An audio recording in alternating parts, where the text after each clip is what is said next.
Hello, everyone. Welcome back to Food for Thought 2020.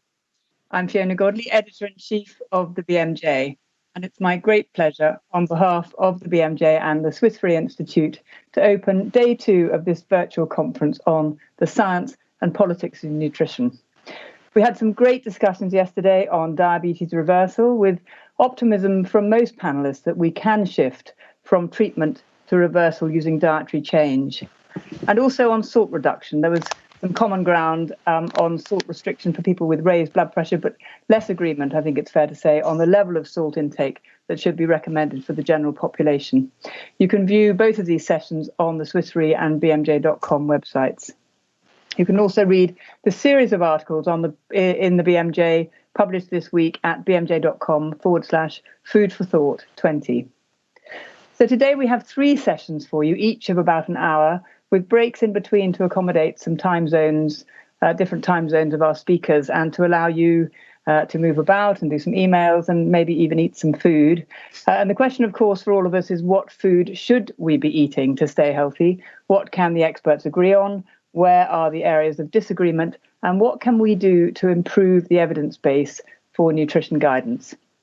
First, starting shortly, we have a discussion of food and mood, which runs until 1 p.m. Central European summertime. Then we have a break from 1:30 to 3:30 p.m. and the second panel starts at 3:30 on food systems until 4:30, followed by a final session, improving nutritional research and managing conflicts of interest, which runs from 4:55 to 5:55, with the conference closing at 6 p.m. Central European time.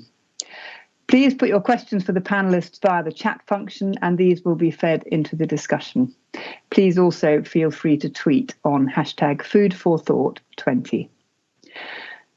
And now, it's my huge pleasure to introduce as moderator for our session on food and mood, physician, TV presenter of programmes including the BBC's Trust Me, I'm a Doctor, Dr. Chris Van Tulleken. Thanks very much indeed, Fiona. So it's a real pleasure to be hosting this. I'm actually an infectious diseases clinician in London and a clinical virologist. So I'm potentially a slightly odd host, but I think this is one of these amazing topics that we all have a stake in. We all at some level feel quite expert in the foods that alter our mood. I know the foods that alter my mood, or at least I think I do. Of course, it might be that the very foods that we take at moments of crisis are the same foods that have a long-term ill effect on particularly our mental health. After all, very few of us, at least I don't, turn to broccoli or whole grains after a bad breakup or a tough day in the office.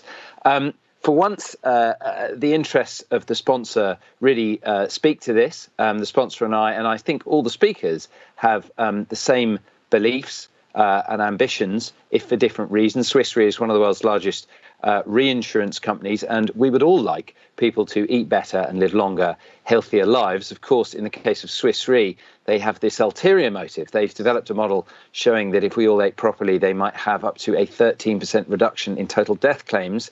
And since they're paying out billions annually, that's a huge amount of money. As one of our panelists commented earlier, brain health is fiscal health. And a reduction in life insurance claims is a rare win-win for everyone, even if my wife might disagree about that some days. She is, of course, the recipient of the claim on my policy. So it gives me great pleasure to introduce our first speaker. All the speakers are going to speak, and then there'll be questions afterwards, which Navjot and I will field. Our first speaker is Felice Jacka. She's a professor of nutritional psychiatry. She's the director of the Food and Mood Centre, Impact at Deakin University, and she's the founder and president of the International Society for Nutritional Psychiatry. She's been responsible for the development of a really innovative field of research, establishing diet and nutrition as a really important source of mental disorders. So Felice, if you'd like to speak when you're ready. Thanks so much, Chris. It's great to be here, and it's great to be able to share this really important topic with, so many people, and to have this discussion. I guess that the context is everything in this case, and it's probably been spoken about previously, but unhealthy diet is now the leading cause of illness and early death across the world. And we know this from the big Global Burden of Disease study, from the 2020 Global Nutrition Survey. the cost to health and the environment of unhealthy diet and these large food systems, industrialised food systems, are now at about $12 trillion per year, expected to reach about $16 trillion by 2050, which is equivalent to the GDP of the whole of China. So the way we're eating is incredibly unsustainable and causes a huge amount of illness via chronic disease. Now, at the same time, we also have mental disorders. There's the leading global burden of disability, particularly depression. The fact that these two things are linked then gives us really opportunities for prevention and new opportunities for treatment. And of course, it has some really large public health implications. So this area of research, I think, is really important. We now have, 10 years after the first sort of studies looking at overall diet quality and mental health were published, a very large and fairly consistent evidence base from across the world, across countries, across cultures, and right across the age range. So from very early life, including in utero nutrition, early life nutrition, right through to life nutrition, showing that the quality of our diets is intrinsically linked to our risk for depression in particular. This is where the research has focused thus far. It seems to be largely independent of other factors such as a socioeconomic status, although, of course, there are clear links with poverty and disadvantage to both poor diet and mental health, but that doesn't seem to explain these long-term associations that we see. Also seemingly independent of body weight, other health behaviours, not apparently explained by reverse causality. So that the data from the nutritional epidemiology side are fairly large and consistent and represented in meta-analyses now. We, of course, also have a very extensive evidence base from animal studies showing the direct impact of food on the brain and behaviour. And now we have emerging research from the clinical trials suggesting that if you help people to improve their diet, it has a really, in some cases, substantial impact on people's mental health, particularly here we're talking about depression. And Joe and I, Joe led a paper last year, a meta-analysis looking at the impact of dietary change on depressive symptoms. So again, we have level 1 evidence for dietary interventions for depression. Of course, more broadly, we know, and I know Joe will speak to this, that improving diet quality has benefits to the comorbid physical diseases that are so very common in people with mental disorders.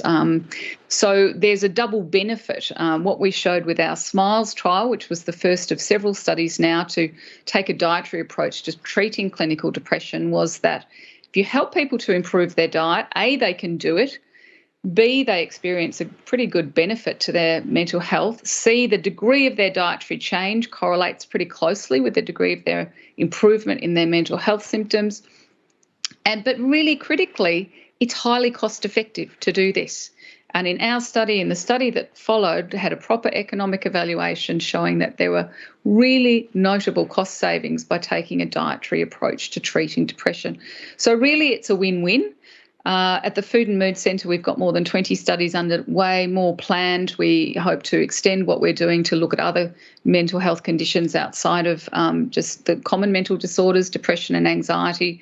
And, of course, a close focus on mechanisms. How is this working? Particular focus on the gut microbiome, but also direct impacts on brain plasticity, immune system, stress response system, etc.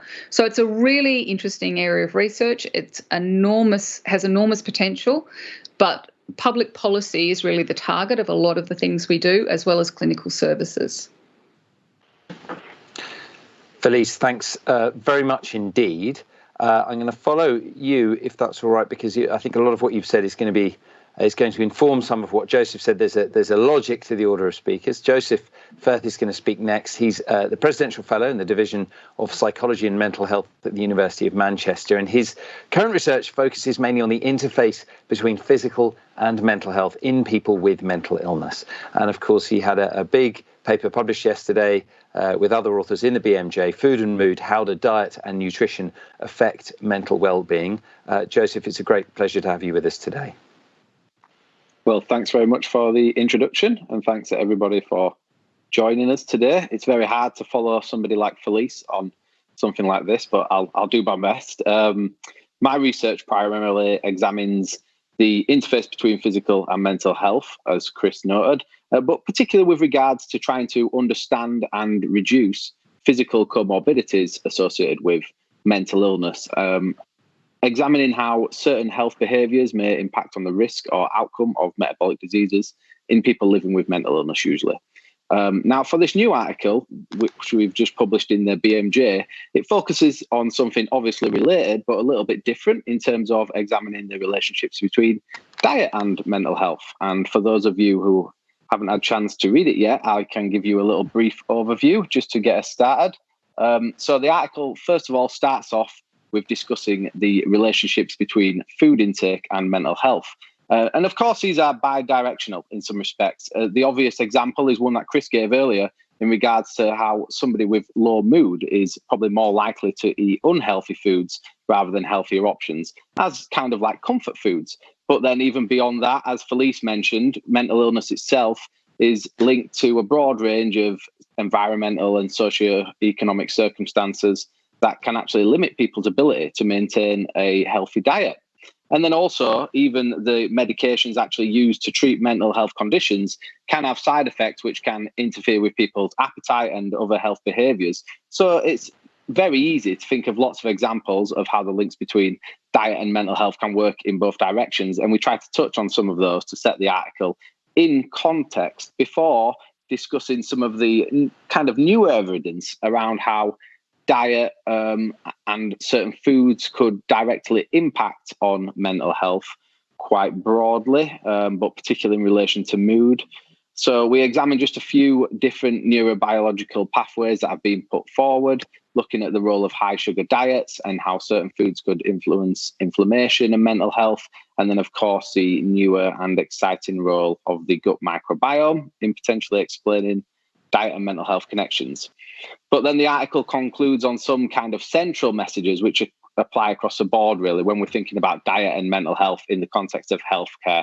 And it's the type of things that are kind of regardless of the specific mechanisms, talking about how we know, obviously, diet can impact on cardiometabolic health. And then, of course, metabolic and cardiovascular diseases themselves are associated with mental illness. So that is also bi-directional, but bearing that in mind, it kind of stands to reason that providing people with effective interventions or public health initiatives or environments which can promote healthy eating and good diet could be one piece of the very complicated puzzle around preventing physical and mental comorbidities, or at least hopefully trying to reduce the very high prevalence and long-term burden which we see from physical and mental comorbidities in modern society. So that's kind of sets the tone for the article and maybe what we're talking about today. I think we can move on to the next speaker now. Joseph, thanks very much indeed. Our next speaker is Georgia Eade, who's a nutritional psychiatrist, consultant, writer and speaker.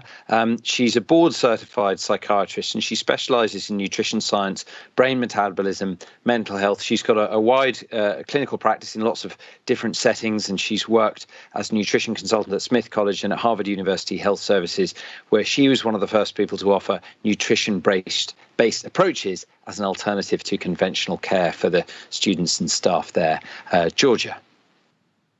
Thank you very much, Chris. Hi, everybody.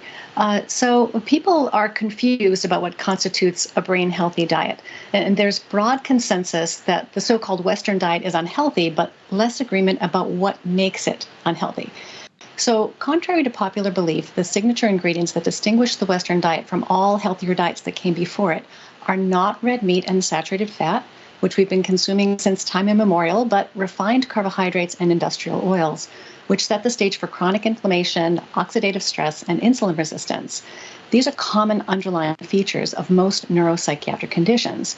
So if we want to try to turn the tide on our global mental health crisis, this way of eating clearly must change, we all agree. But which changes are most worth making and why? We don't yet have enough clinical information, enough clinical research to answer this question. So what do we do in the meantime? For prevention, we would logically begin, I would argue, by feeding the brain everything we already know it needs to develop and function properly. So a brain healthy diet should provide all essential amino acids, fatty acids, vitamins, and minerals, provide energy in ways that support healthy brain metabolism over the lifespan, and exclude foods which promote damaging inflammation and oxidation or which interfere with nutrient absorption. So, for example, unsupplemented vegan diets lack vitamin B12 and cannot meet the brain's requirement for DHA, particularly during early growth and development. So many argue that a Mediterranean diet is best for building and maintaining a healthy brain, and I agree it is far superior to the Western diet because it encourages whole plant and animal foods, includes healthy fats, and discourages refined carbohydrates and junk foods.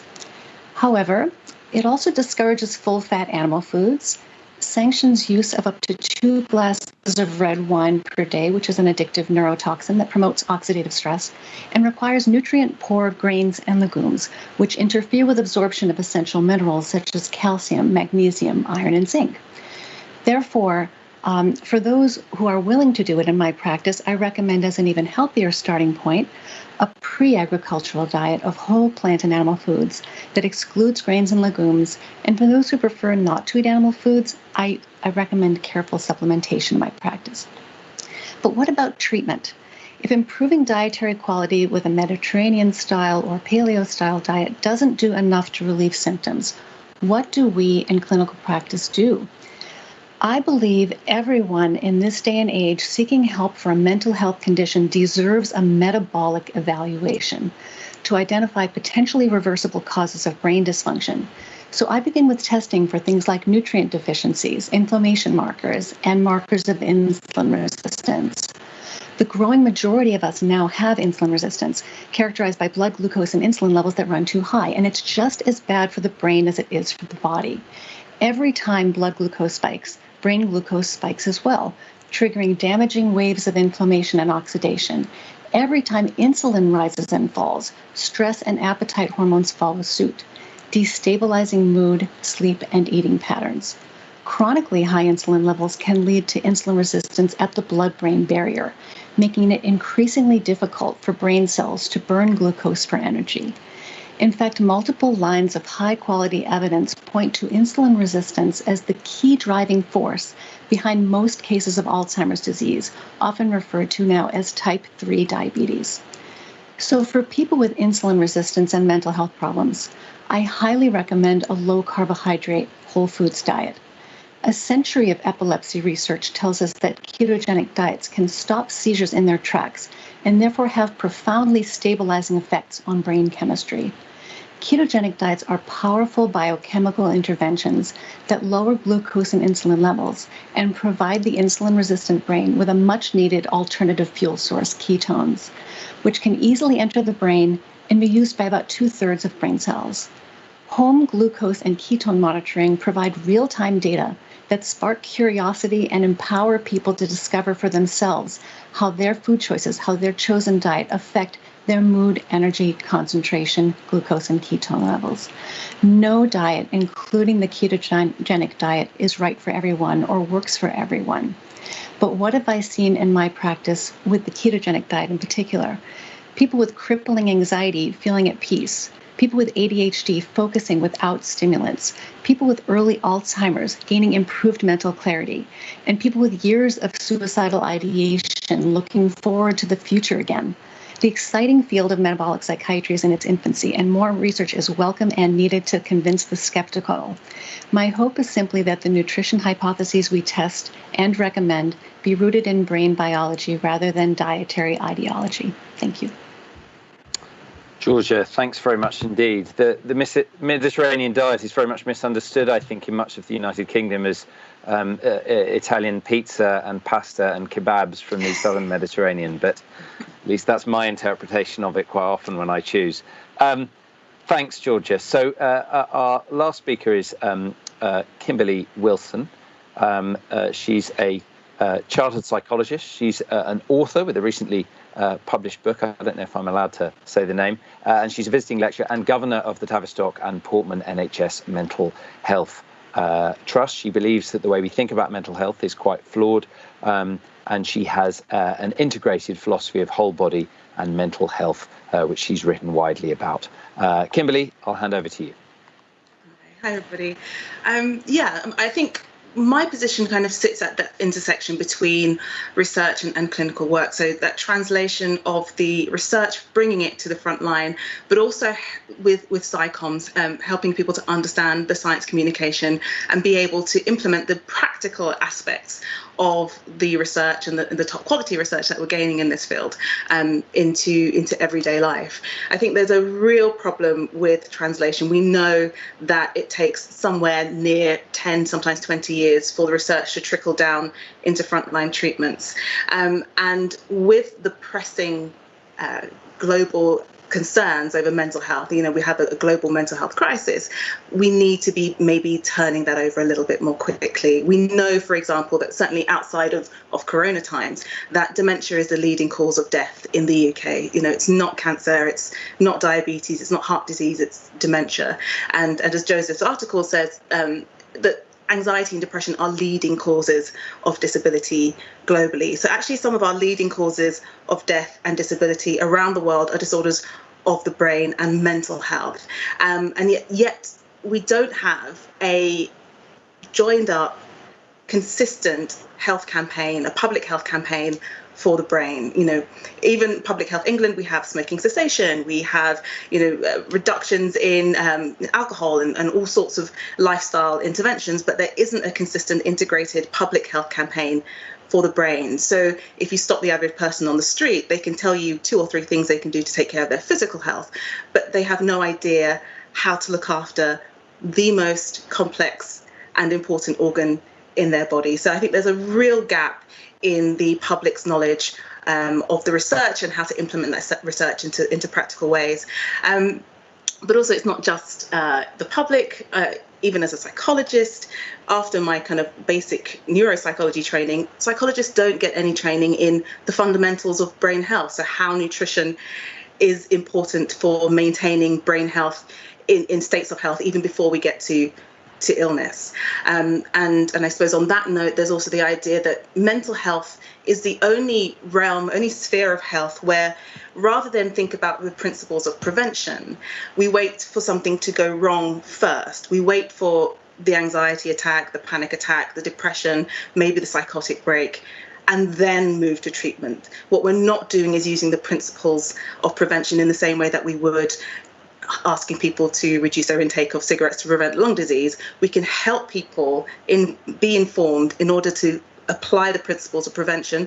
No, there are no silver bullets, but we can apply the principles of prevention to help risk reduction in the realm of mental health. And I think that's something that we really should be focusing on as a profession. Check, I'm off mute. I am off mute. Kimberly, thanks very much there. So you've all brought up just a huge range of really interesting, thought-provoking ideas and questions. I've been making a list of questions, but of course this isn't about me getting to ask my questions. So Navjoy, do you want to funnel questions toward me, and I'll do my best to direct them toward appropriate panel members? Yes, and I should just apologise. Somebody nearby has just started drilling very loudly, so if you can hear that, that's what that is. I can't hear it. Okay, well, that's fine. Have we lost Joseph, by the way? I can't see him. I don't know if we have or if there's... Anyway, I can no longer see him, so hopefully we can... Sorry, I am still here. Sorry, I just had my my camera off. We don't ask why. Navjoy. So there's been a lot of discussion happening in the chat, so thanks everyone. There have been a couple of questions about children and young people. So people asking, is there any research that's been done on younger people, and commenting that did teens' dietary patterns have any influence on their mental health? Can I start with Felice for this one? You probably all have something to say, but Felice, do you want to kick us off with this one? Evidence. Yeah, so we led the first studies to look at this in adolescents because, of course, the primary age of onset, particularly for common mental disorders, is in the early years, and half of all mental disorders start before the age of 14. So if you think about risk factors for mental disorders, they're often things that are not necessarily amenable or easily amenable to change. Early life trauma, poverty and disadvantage, life stress, genetics. So you want to identify things that you can modify to stop that the disorders beginning in the first place, because they often go on to become chronic disorders over the lifespan. So we did a number of studies looking at these link between diet quality, overall diet quality, and the mental health of young people, and showed very clear dose-response relationships that were independent of things such as the socioeconomic status of the family, other health behaviours, body weight, those sorts of things. But then going back further, we looked at, in more than 23,000 mothers and their children in Norway, the quality of mothers' diets during pregnancy, and then the quality of children's diets in the first few years of life. And then we tracked the trajectory of children's mental health symptoms, their emotional regulation over those first few years. And we saw again these links between mothers' high intake of junk and processed foods, independent of a wide range of factors that we were able to look at, and the children's emotional regulation. And similarly, children's diets were also related to their emotional regulation. Now, that's been shown in a number of studies now at the meta-analytic level again. So again, those data are there. And then if we go to the animal studies, of course, we also see this early life programming of brain health, neurotransmitter processes, immune function. These are all related to early life dietary exposures. And now there are, again, a large number of studies showing these associations. At this stage, we don't have interventions in young people, but we assume that they will be along the same lines of what we see in adults. Thanks, Felice. Georgia, can I ask as well, you treat some quite young people. Do you have experience in this area? What are your findings?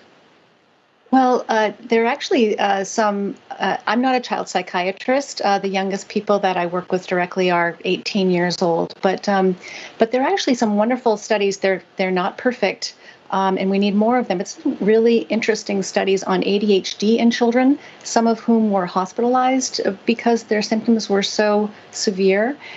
Interventions using what was called an oligoantigenic diet or a few foods diet, where they really just gave children 7 or 8 foods, limited their diets, removing lots of common allergens and wheat and dairy and things like that, and just sort of meat, fruit, vegetables, some rice, some juice, things like that. And they saw that these studies repeatedly showed about a 2/3 response rate to those diets, and in some cases children no longer meeting criteria for ADHD after just a few weeks of that dietary intervention. And we don't know why that diet seems to be helpful, but it's really intriguing, isn't it, that you could take something that so many children struggle with and be able to have that kind of an impact in just a short period of time by changing their diet. Do you have a reference or an author or anything, if any of our audience want to go and look any of that up? Have you got what might they search for? Oh my goodness, I have a list of studies. I don't have the names in front of me, but I'd be happy to post it for people if there's a way to do that. Okay, I'm sure maybe share it on your own Twitter, because I'm sure people will want to do deeper reading. Okay, thanks very much. Now, Georgia, unless Joseph or Kimberly, do you feel do you want to talk to speak to that question at all?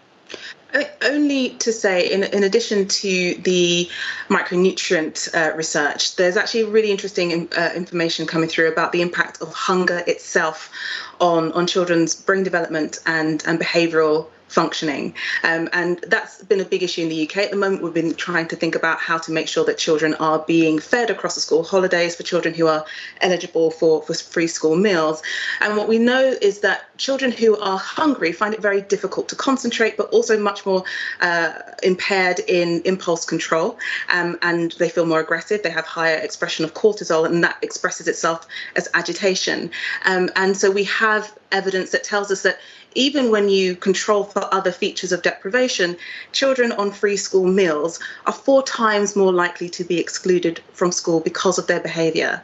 And so we're thinking about the long-term implications of hunger on behaviour, on exclusion, and then potentially on those children's life chances. So it's not just about the nutrition and making sure you've got the right building blocks. It's simply, for a lot of children, about having enough food to start with. I think that's something that's very confusing for a lot of people. Felice, on your Twitter feed, I came across the term malnubesity, which is, you describe very nicely, this syndemic of overnutrition and undernutrition simultaneously happening. And I think that's something that educators and all of us have to grapple with, is the drive to eat versus the need to eat well, and how to prevent hunger while still maintaining optimal nutrition. Kimberly, thanks very much. Navjot, do you want to move to the next question, or amalgamated question? Yes, so we've had quite a few questions on specific dietary patterns and macronutrients. So I'll give you maybe a couple of those, maybe the first few that are related to carbohydrates and ketogenic diets.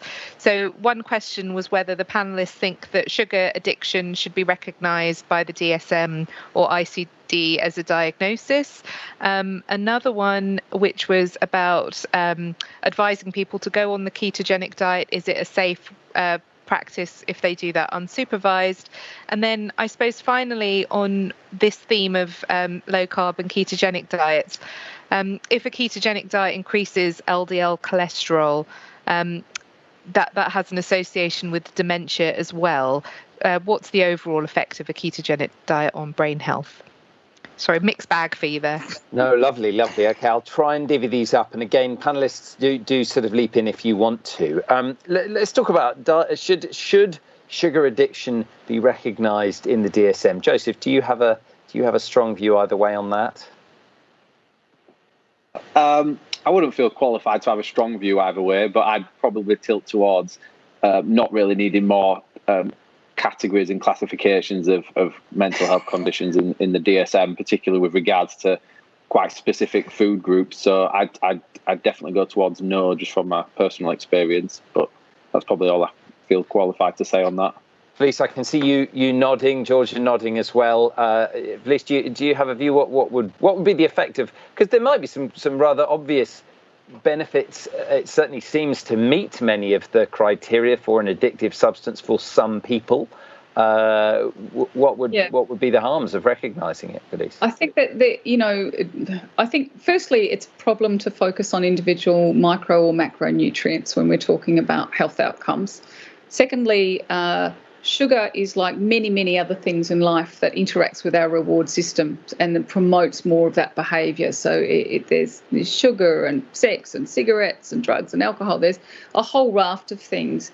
But I certainly wouldn't say, based on the human evidence, that it meets criteria as an addiction. There's some interesting studies in animals that where animals have shown sort of some withdrawal symptoms and a preference for sugar over cocaine.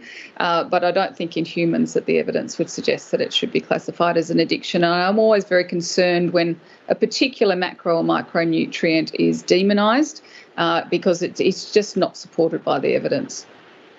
Georgia, I saw you nodding, so I'm assuming you're agreeing. Kimberly, do you feel differently?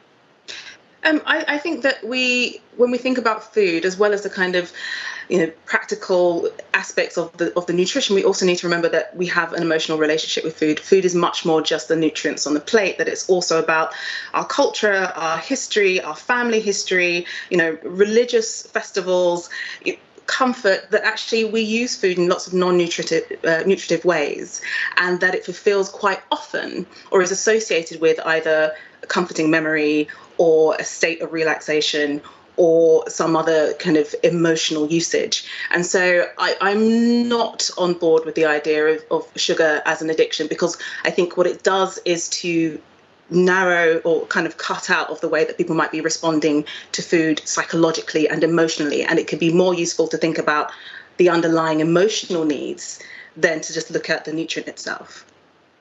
Okay, fantastic. I mean, it seems like we have unanimity on that. There's a theme linking all these. So the next question is about the safety of ketogenic diets. I want to ask Georgia and then Felice, really, and then maybe Joseph, because I think we have this dilemma, don't we, that as you spoke about in your introductory remarks, Georgia, we need to do something, but often we're not acting in the presence of best evidence. So tell us a bit about your views on the safety of ketogenic diets, and maybe particularly in young people. Well, I don't work with children, and I wouldn't recommend a ketogenic diet for a child unless, I don't work with children. And so, and ketogenic diets do have their risks, particularly in children, particularly if you're going to limit protein intake, because certain versions of the ketogenic diet, particularly what's called a medical ketogenic diet, which is very strict, very high fat, very low protein diet, those can have real risks for children, pregnant women, people who are growing. So my work is with adults, and the research is really burgeoning in this area. You're going to see some studies coming out of some very prestigious institutions soon with ketogenic diets and severe mental illness, and you're going to see some new case studies coming out soon as well. But I think that I do view them as safe in most people. There are a few caveats, but the very, very important thing that everybody needs to know about ketogenic diets is that if you have a severe mental illness, if you have severe psychiatric symptoms such as suicidal ideation, a history of self-injury, psychotic symptoms, if you're struggling with any of those things, or if you're taking any kind of prescription medication, including psychiatric medications, you do not want to embark on a ketogenic diet without medical supervision. It's very, very important because the initial adaptation to the diet requires monitoring of those medications and monitoring of symptoms, which during the first week or two, particularly, and sometimes a little longer, can get worse before they get better as the body and brain adapt to the diet. That's very, very important. So there's an art as well as a science to using ketogenic diets in clinical practice. But as clinicians, we do need to sometimes go where the research hasn't yet gone. When it comes to mental health, I think of neurological and psychiatric disorders as all brain disorders. And so there's just a wealth of information, 100 years of information about epilepsy research and ketogenic diets, and decades now of research with Alzheimer's disease and brain metabolism.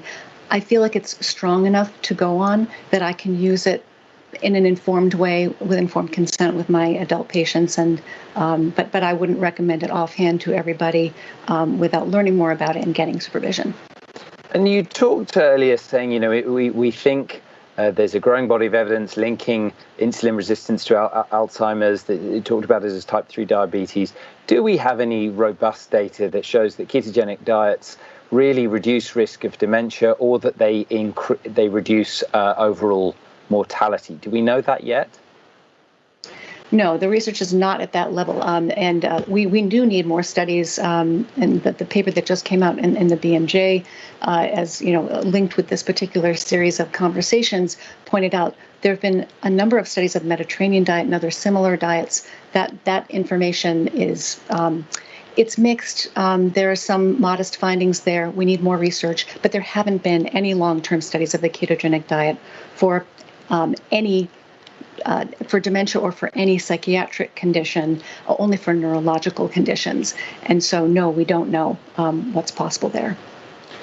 Felice, do you mind? Thanks very much, Georgia. I'm being a bit abrupt because I want to get all of you to speak as much as possible. Felice, what's your view on the overall safety of ketogenic diets? And perhaps if you feel able to, there's this additional question about the raising of LDL cholesterol, that association with dementia. It may not all be good news. I think there's some huge issues around the ketogenic diet. That's not to say I would dismiss it entirely. We're actually just about to start a study of the ketogenic diet in people with schizophrenia. We think that it may have some utility in some very specific disorders, as Georgia mentioned, in epilepsy, and possibly some utility in Alzheimer's disease and in schizophrenia. The case studies, we don't know whether the apparent benefit in some people that's been reported in case studies is to do with excluding potential allergens, and that's a whole other thing around immunology. In contrast to Georgia's position, I think it's really important that we do practice evidence-based medicine, particularly with very serious diets like the ketogenic diet. I also don't agree that mental disorders are just brain disorders. Certainly when you think about depression, it's very much a whole body disorder where you have all the major corporeal systems involved. Certainly the immune system, very important in depression. Stress response system, which is very clearly linked to the gut. The metabolic systems, these are all really clearly linked to the pathogenesis and the etiology of depression in a bidirectional manner. So we think about depression as a whole body disorder. So we know with a ketogenic diet that, yes, it does increase LDL cholesterol. That varies between individuals a lot.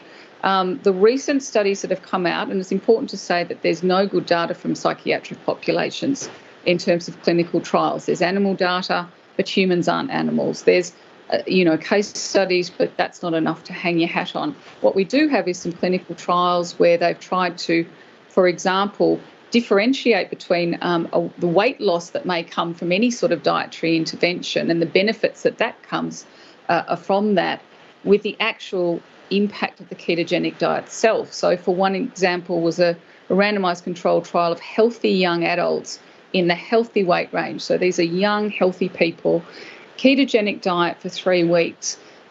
In that time, the average increase in LDL cholesterol was about 45%, but it varied between 5% for one person and up to double in other people. So you could get a very large increase in LDL cholesterol, which has implications for heart disease, dementia, a whole range of things. You see in these tightly controlled studies that, for example, Kevin Hall's doing, increases in CRP. So it goes against what you would think from the animal data and saying in humans it actually can increase inflammatory markers. That same study in Oslo of the young, healthy adults, 2 very severe medical complications within a few days of starting the diet. One was in hospital with a suspected myocarditis, another with quite a severe autoimmune reaction. So you can get quite severe side effects. And so there's a number of reasons why I'd be extremely cautious. And then I would also ask the question, why would you, when you have such a robust evidence base for the health benefits of a whole foods, plant-heavy diet, such as the Mediterranean-style diet, for every type of health outcome from cognitive function to cancer to heart disease to diabetes to weight and now to depression, why would you take on a very extreme diet? And then the final point is, when people are going onto these ketogenic diets, what are they leaving behind? If it's a very unhealthy standard American diet, well, virtually anything you do is going to be of benefit.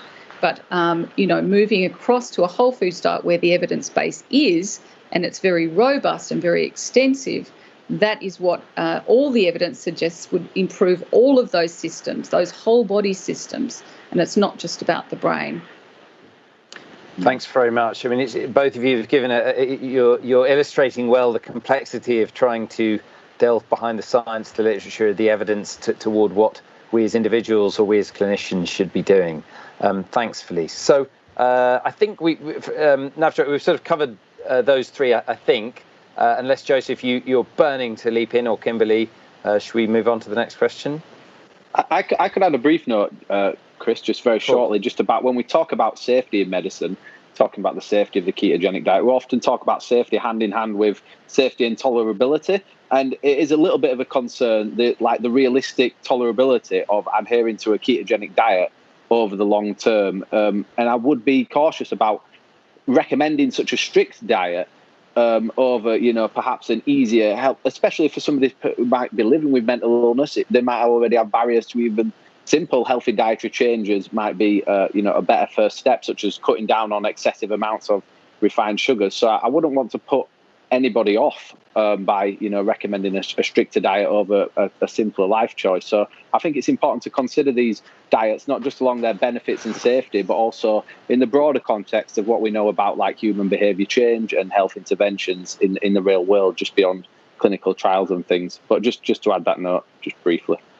The best treatment is useless if it's unacceptable to the patient. Georgie, you put your hand up. Go on and have extremely briefly, just to clarify, I'm a big fan of whole foods diets, and that's where I begin with everybody. And the problem is it doesn't work for everybody. It doesn't work actually for most of my patients simply to move to a whole foods pattern, whether it's Mediterranean or paleo. And so I just want everybody to know that I don't practice by my first recommendation is not a ketogenic diet. If that's what people want to do, I absolutely will go there with them.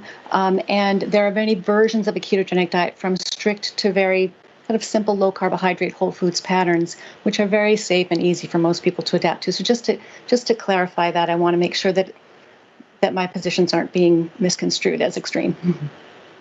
I'm not hearing this as a conflict. I think it's very clear to me there are very specific needs of individuals, and the evidence is pushing us in different places according to the populations we practice with and the kind of research we do. But thanks for clarifying that, Georgia. Navjot, are you happy to move on to the next? Yes. So the next kind of theme, I suppose, is about better understanding the relationship between food and mental health. And I know that we've already referred to the kind of bidirectional nature of it. So we've got a question about saying that there are a lot of discussion of dietary patterns, but what about dietary cultures? Is it not just what is eaten, but how we eat as part of our identity, which links to mental and physical health? And then another question, which is on the theme of, what comes first? Does your mood dictate what you eat, using the example of comfort foods, and then also about thinking about sort of financial and environmental determinants of health, which often go hand in hand with mental illness as well. What role does that play? Can you do the second one again about comfort food, Navjot? You cut out slightly for me. Oh, sorry. Yes. So just saying more on the kind of bidirectional nature of it. So what comes first? Does your mood kind of dictate what you eat, or do your eating patterns kind of affect your mood? And using the example of comfort food, where you might choose what you eat based on feeling like you're in a low mood and need to pick me up. Dieting is hardest, or losing weight, eating healthily may be hardest at the time we most need to do it. Kimberly, do you want to talk a little bit about dietary culture, how we eat, how our identity links to our mental health, and that bidirectional relationship? Sure. Yeah, and I think it's worth saying that our relationship with food starts kind of at birth, right? So when we're trying to understand the nature of kind of ingesting food and learning about the social relationships, we understand that when children are fed, it's in the context of that relationship. So your children receive both the physical nourishment of milk, whether it's breast milk or bottle feeds, along with attention, focus, time, physical contact, warmth, conversation. And that starts to lay the foundations for our understanding of food in the context of family and in the context of relationship. And then, of course, you build up on that. So whether you have the culture of the individual family itself, are you a family that sits down and has 3 meals a day, or are you a family that eats in a slightly more independent way? And then it kind of builds around like an onion in different layers of context. So what country are you born in? What are the general guidelines for nutrition in the country that you're in? What's your religious faith, and then what impact does your relationship with food have in that interaction? So it's deeply, deeply complex. And then you have both the physiological interactions as well. So we know, for example, that certain foods, the work of Soo-Young Park, for example, shows that the composition of your last meal can have an effect on the way that you make decisions, because it changes the amounts of amino acids in your blood, which changes the availability of neurotransmitters in your brain. So there's an interaction of the types of food that you might be eating on the decision making and the behaviors then that you might be expressing. And then similarly, there are just the associations. So if you're every time you went to your grandmother's house, she made you a certain type of biscuit, and that was a form of bonding and closeness and relationship that you had. Then perhaps later on, at times of sadness, at times of when you wanted to remember her, at times of emotional need, you'd be drawn to that type of food, something that reminds you of her. And similarly, what we've seen in lockdown is people returning to nostalgic type foods from when they were kids. We've seen people eating more in the UK potato waffles and baked beans and, really comforting, familiar foods. And there's something about wanting to go back to a sense of comfort and safety when we're in this state of anxiety and concern. So there's a huge amount of complexity around which foods we choose, why we choose them, when we eat them, and how we feel when we consume them. And so, it's kind of hard to go into in an answer like this, but I really would want to get that across, is that it's not simply about telling people what to eat, it's about understanding how and why they eat and helping other people to understand that as well. And of course, in the UK, we have many wonderful food cultures, but one of our main food cultures is an industrial food culture of hyper-processed foods. And our nostalgic foods are nostalgic because of advertisements that started possibly in the 1950s, and even the iconography has not changed. So that's really a helpful way of unpicking it. Joseph, what about dietary culture and how we eat, and how do our financial and food environments interact? Well, yeah, I think that is a key question, really, and it also speaks to the level of interventions that we might need, rather than focusing a lot of effort on individual dietary change. Do we need, when we're thinking about changing people's eating patterns and habits, do we need to be focusing on these higher level, health policy and health environmental changes? It's hard to say at the moment, especially in regards to mental health, because the evidence has not really compared the two or even examined one or the other, really. So, it is an interesting question, and certainly people's environments does have a big impact on their eating habits and even the locations that they live in. I believe there's now like tracking studies that show people, living in areas that are densely very populated with like fast food outlets and stuff like that. It obviously increases your odds of eating those foods.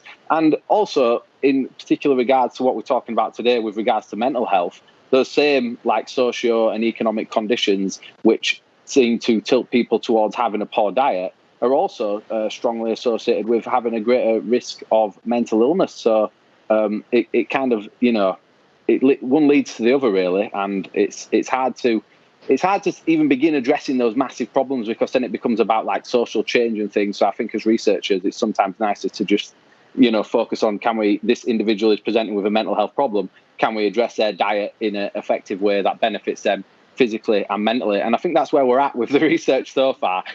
But we do need to start considering those broader changes, because it's no coincidence that the same environments that are associated with high levels of obesity are also associated with high levels of depression and things like this. The two overlap, and everybody's aware of it. But it's just about how to fix it. Really, is the golden question. Georgia, in your practice, do you come across the situation of proposing quite a challenging intervention to someone, and it clashes with their food culture? How does food culture interact with your clinical practice? In every way, we have, as Kimberly really said so nicely, we have cultural attachments to food, we have emotional attachments to food. Talking about food with some people it's a third rail. It's like talking about religion or politics. So right now, the way my practice is structured is that people who are already interested in changing their diet are coming to me, but that wasn't the way it was for many, many years. And so if I'm proposing a change, it's the art of psychiatry. You don't want to be on. You want to join with the other person in the room and see things from their point of view. And you meet them where they are at. And so whatever they are willing to change, whatever their motivations are, that's where you begin. You don't begin by saying, here's this diet that I'm going to prescribe for you that I think is going to be better for you. You get to know the person, you learn what their likes and dislikes are, their food preferences, their cultural context, and where is there room for improvement. And I think people would be surprised to know, because I'm a big advocate of low carbohydrate diets and other kinds of unusual diets, that the majority of the people that I work with, I'm really just encouraging them to clean up their diet. Because that's really what most of us need. That's where we most need to begin. Just get the junk food out. Whether you're eating plants, animals, both, get the junk food out and make sure your blood sugar is in control. Whatever diet you're eating, it's not going to be healthy for you. Even if it looks healthy, or if it says it's healthy in the research, if that diet you're eating is giving you high blood sugar and insulin levels, it's not a healthy diet for you. So that's how I approach it: dietary quality and metabolic health. Those are the cornerstones of, I think the future of psychiatric practice. I want to hear from everyone on this one, because I think it's such a huge idea that, it's not, this is where food, sugar differs from cigarettes or other substances that fulfill these pleasurable reward needs that we all have. Is we can get rid of cigarettes without huge harms to anyone. You can't get rid of food. You may not be able to get rid of sugar for cultural reasons. It may be a hugely important substance to someone. So Felice, do you want to give a final thought on food, culture, economics, whatever you want to say? Something like 70 of the 100 top companies in the world manufacture these processed food products. We're now in a situation where, as I said, unhealthy diet, malnutrition in all its forms is the leading killer, the leading cause of illness. We're seeing huge changes across the world. We saw it first in the West, now across developing economies, people moving away from their traditional diets, which are associated with better physical and mental health, to these Western ultra-processed diets. When we think about food policies, the key where we need to change the food environment so that healthy food is the cheapest, the most heavily marketed, the most accessible, the most socially acceptable, which is the opposite of what we have now. But you can't get public policy change without government setting that policy, and they won't do so because big food is bigger than big tobacco. So you draw an analogy with smoking, but actually big food is much bigger than big tobacco. It's bigger than any government. And this is why you see across the board such incredible resistance to food policy change at the population level, even though it's causing just such huge, not only health implications, but the cost to the public purse is just so massive. The cost to business is so massive. We still won't get change because lobbyists are so powerful. In the States, we have a situation where 60% of children alive today in the US will be clinically obese by the time they're 35.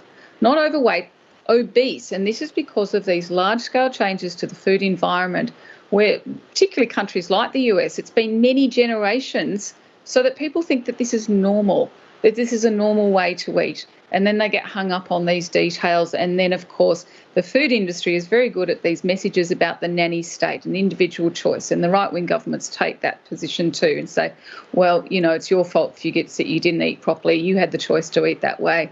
It's not our job to do this. And these are all ideas that are planted by industry. They're incredibly good at doing this. But we know that the food environment is the determinant of food behaviour, and that you will not get improvements at the population level in chronic disease and health and dietary behaviours without changing the food environment.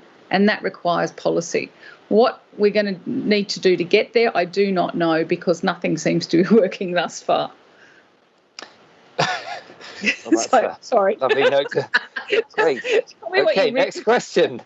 I mean, the co-benefits that you talk about are so huge, aren't they? There's I think someone mentioned earlier the huge environmental cost of food processing, the intensive farming, and all the ways that this diet is generated is about layers of profit.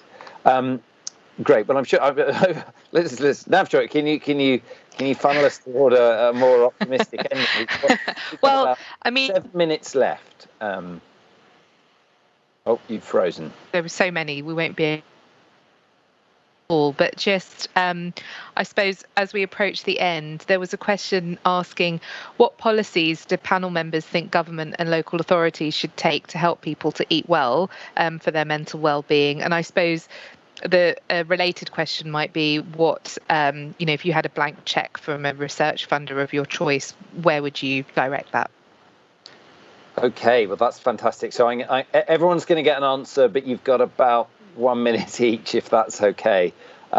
So pick one of those. I personally love the policy question, but the blank check research, if you'd rather do that. So Joseph, do you want to kick us off? What would be your one policy change, or if you had a blank check, what's the research question you'd love to answer? I'll go with the policy one then, because I think it could be quite a simple change. It wouldn't change everything, but just restricting the advertising a little bit more around fast foods, such as they've already done for smoking and alcohol. Companies aren't allowed to, intentionally target like mental health or mental illness. But with fast food, I'm not sure of any such regulations in place. And there's even examples of campaigns kind of tilting towards, if you're feeling down or whatever, eat some of our food. And it kind of, even though it's a general population message, the people who are feeling down the most, i.e. people with mental illness, are probably most subject to that advertising. So I'd like to see some policy and restrictions in place to prevent people trying to appeal to hallmarks of poor mental health in their advertising around fast foods, something like that. That's amazing. When you say that out loud, that is the most obvious thing, and I've never even noticed that those advertisements target me and all of us when we're down. Brilliant. Felice, do you want to? What would be your number one policy change? Well, he stole my thunder. I would have said, banning marketing, but taking that one step further and ensuring that these food products, ultra-processed food products, are more expensive and harder to get. It doesn't mean you can go into the petrol station to put gas in your car, or go to the community centre to take your children swimming, or to the sporting area. And these foods are everywhere. You can't walk without being bombarded with chips and biscuits and lollies and soft drinks, etc. Making them harder to get, making them more expensive. That would be the simplest thing, apart from banning marketing of them. You're going to be accused of creeping socialism. Beauty. Okay, so a layer on top of Joseph's suggestion. Kimberly, blank check research or a policy goal that everyone could aim for?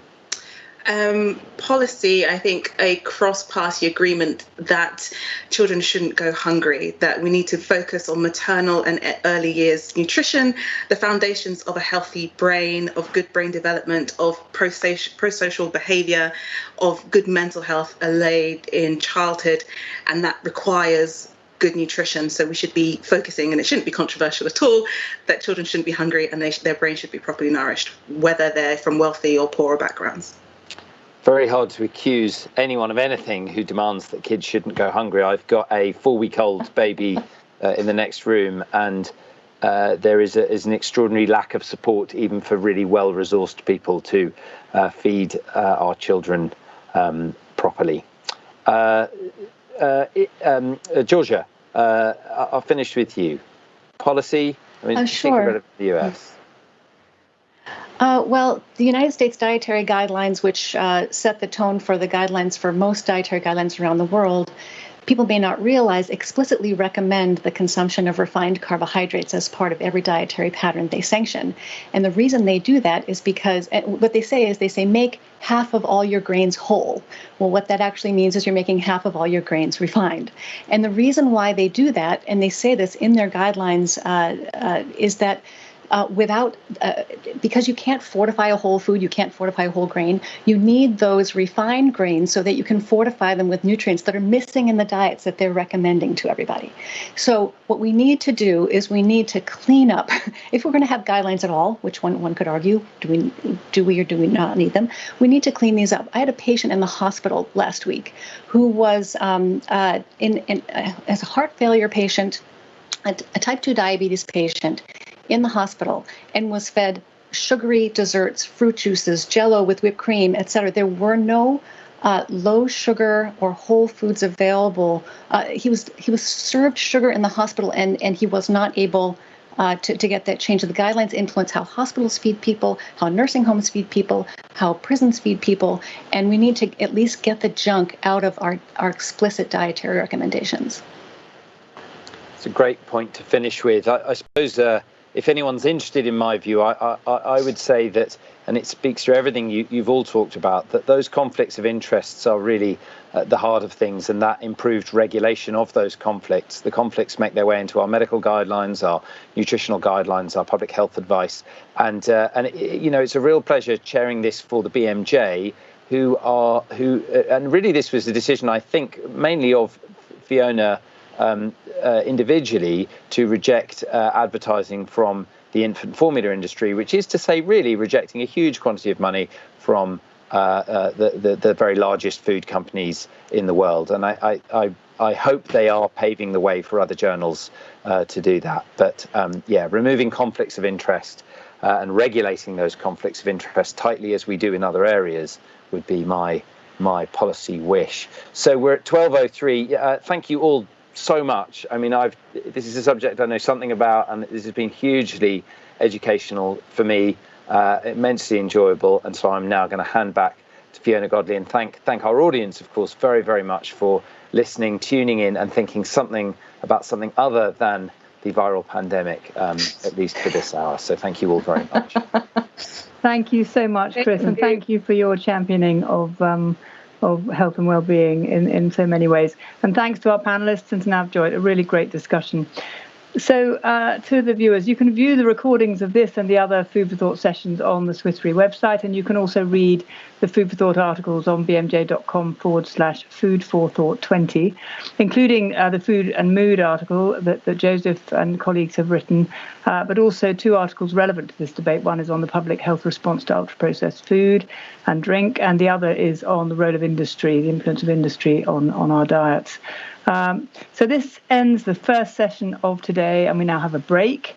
We'll be back at 15:30 Central European Time for our 2 final panel discussions on food systems and improving nutritional research.